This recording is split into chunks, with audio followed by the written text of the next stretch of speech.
संसार सुख भोगल्यानंतर अनेकांना वैराग्य येऊ शकते, परंतु जन्मापासूनच जो विरक्त आहे असा कोण मिळेल? कुणा योग्य पुत्राला मी हे ज्ञान द्यावे की जो जगाचे कल्याण करू शकेल? भगवान शंकर वैराग्याचे स्वरूप आहेत.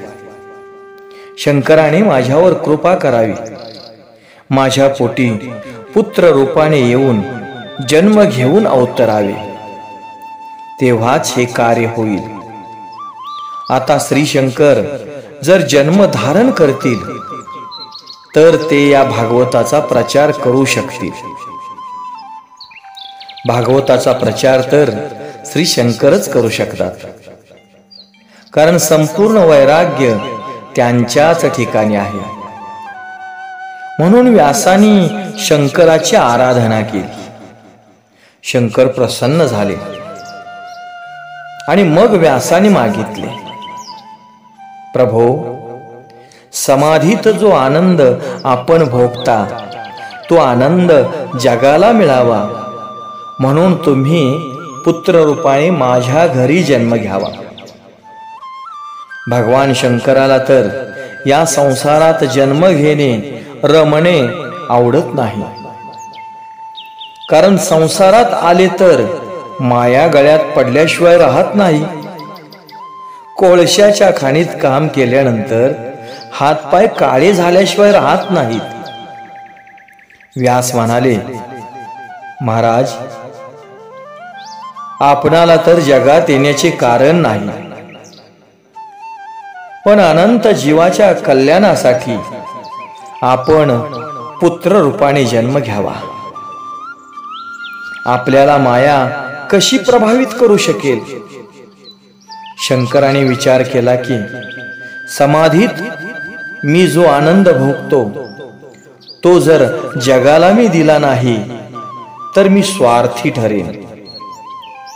समाधीच्या आनंदाचे दान मी जगाला दिले पाहिजे, असा विचार करून श्री शंकर अवतार घेण्यास तयार झाले.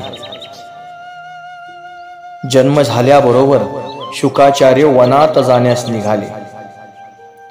अरणी देवी मातेने प्रार्थना केली की माझा पुत्र निर्विकार ब्रह्मरूप आहे, तो माझ्यापासून दूर जाऊ नये, त्याला थांबवा. व्यास तिला समजावतात, जे आपल्याला अत्यंत आवडते ते देवाला अर्पण करावे. तो तर जगाचे कल्याण करण्यास जात आहे. त्यानंतर व्यास फार विवल झाले. ते विचार करतात, आता हा तर जात आहे, पुन्हा परत येणार नाही. व्यास महाज्ञानी होते, तरी ते पुत्राच्या मागे जाऊ लागले.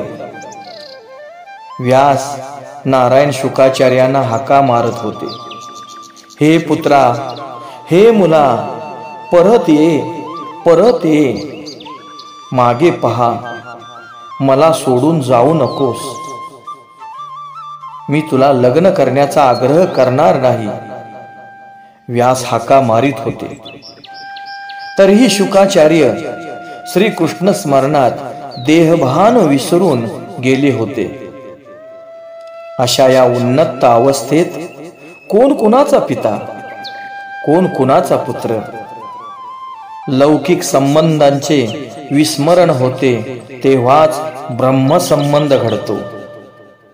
जोपर्यंत लौकिक संबंधाचे स्मरण असते तोवर ईश्वराबद्दल आसक्ती, भक्ती, प्रेम असूच शकत नाही. जय जय राम कृष्ण हरी.